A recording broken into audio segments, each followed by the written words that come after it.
సంఖ్యాకాండము 33వ అధ్యాయము 1 నుంచి 56 వచనములు.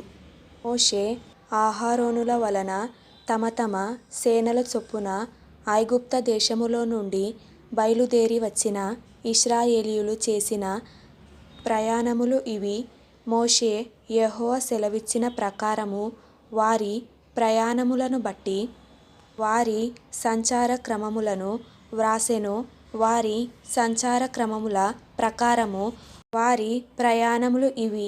మొదటి నెల 15వ దినమున వారు రామెసేసులో నుండి ప్రయాణమై పస్కా పండుగకు మరునాడు వారి మధ్యను యెహోవా హతము చేసిన తొలిచూలుల నందరిని ఐగుప్తీయులు పాతిపెట్టుచుండగా ఇశ్రాయేలీయులు ఐగుప్తీయులందరి కన్నుల ఎదుట జయోత్సాహముతో బయలుదేరి వచ్చిరి. అప్పుడు ఐగుప్తీయుల దేవతలకు యెహోవా తీర్పు తీర్చెను. ఇశ్రాయేలీయులు రామెసేసులో నుండి బయలుదేరి సుక్కోతులో దిగిరి. సుక్కోతులో నుండి వారు బయలుదేరి అరణ్యపు కడనున్న ఏతాములో దిగిరి. ఏతాములో నుండి బయలుదేరి బయల్సెఫోను ఎదుటనున్న పీహహీరోతు తట్టు తిరిగి మిగ్దోలు ఎదుట దిగిరి.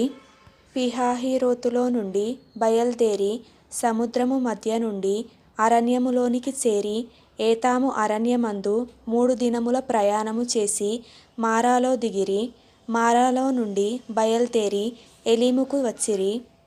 ఎలీములో 12 నీటిబుగ్గలును 70 ఈత చెట్లును ఉండెను. అక్కడ దిగిరి. ఎలీములో నుండి వారు బయలుదేరి ఎర్ర సముద్రము నొద్ద దిగిరి.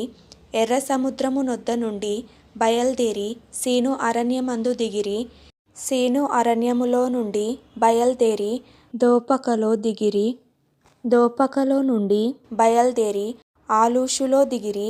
ఆలూషులో నుండి బయలుదేరి రెఫీదీములో దిగిరి. అక్కడ జనులు త్రాగుటకై నీళ్లు లేకపోయెను. రెఫీదీములో నుండి బయలుదేరి సీనాయి అరణ్యమందు దిగిరి. సీనాయి అరణ్యము నుండి బయలుదేరి కిబ్రోతు హత్తావాలో దిగిరి. కిబ్రోతు హత్తావాలో నుండి బయలుదేరి హజేరోతులో దిగిరి. హజేరోతులో నుండి బయలుదేరి రిత్మాలో దిగిరి.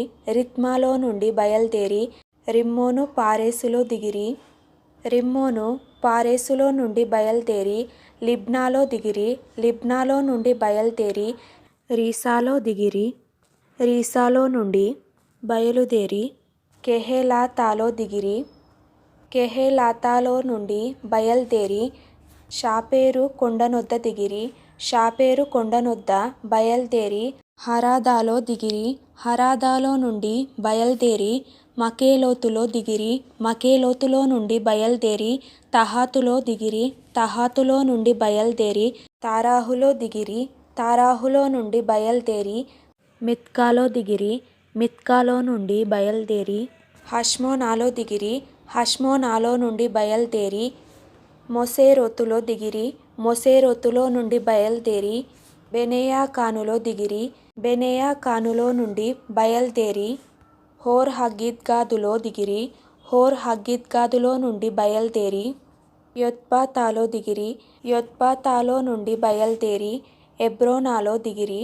ఎబ్రోనాలో నుండి బయలుదేరి ఎసోన్గెబెరులో దిగిరి. ఎసోన్గెబెరులో నుండి బయలుదేరి కాదేషు అనబడిన సీను అరణ్యములో దిగిరి. కాదేషులో నుండి బయలుదేరి ఎదోము దేశము కడనున్న హోరు కొండ దగ్గర దిగిరి. యెహోవా సెలవిచ్చిన ప్రకారము యాజకుడైన అహరోను హోరు కొండనెక్కి ఇశ్రాయేలీయులు ఐగుప్త దేశములో నుండి బయలుదేరి వచ్చిన 40వ సంవత్సరమున 5వ నెల మొదటి దినమున అక్కడ మృతి నొందెను. అహరోను 123 ఏండ్ల ఈడుగలవాడై హోరు కొండ మీద మృతి నొందెను. అప్పుడు దక్షిణ దిక్కున కనాను దేశమందు నివసించిన అరాదు రాజైన కనానీయుడు ఇశ్రాయేలీయులు వచ్చిన సంగతి వినెను. వారు హోరు కొండ నుండి బయలుదేరి సల్మానాలో దిగిరి. సల్మానాలో నుండి బయలుదేరి పూనోనులో దిగిరి. పూనోనులో నుండి బయలుదేరి ఓబోతులో దిగిరి. ఓబోతులో నుండి బయలుదేరి మోయాబు పొలిమేర యొద్దనున్న ఇయ్యే అబారీములో దిగిరి. ఇయ్యే అబారీములో నుండి బయలుదేరి దిబోను గాదులో దిగిరి. దిబోను గాదులో నుండి బయలుదేరి అల్మోను దిబ్లాతాయిములో దిగిరి. అల్మోను దిబ్లాతాయిములో నుండి బయలుదేరి నెబో ఎదుటి అబారీము కొండలలో దిగిరి. అబారీము కొండలలో నుండి బయలుదేరి ఎరికో దగ్గర యోర్దానుకు సమీపమైన మోయాబు మైదానములలో దిగిరి. వారు మోయాబు మైదానములలో బెత్యోషిమోతు మొదలుకొని ఆబేలు షిత్తీము వరకు యోర్దాను దగ్గర దిగిరి. ఎరికో యొద్ద అనగా యోర్దానుకు సమీపమైన మోయాబు మైదానములలో యెహోవా మోషేకు ఇలాగు సెలవిచ్చెను.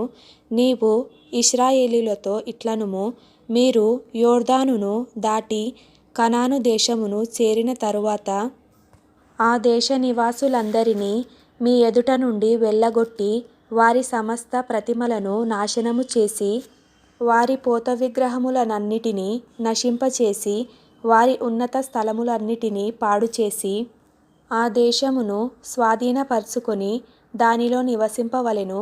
ఏలయనగా దాని స్వాధీనపరచుకొనున్నట్లు ఆ దేశమును మీకిచ్చితిని. మీరు మీ వంశముల చొప్పున చీట్లు వేసి ఆ దేశమును స్వాస్థ్యములుగా పంచుకొనవలెను. ఎక్కువ మందికి ఎక్కువ స్వాస్థ్యమును, తక్కువ మందికి తక్కువ స్వాస్థ్యము ఇయ్యవలెను.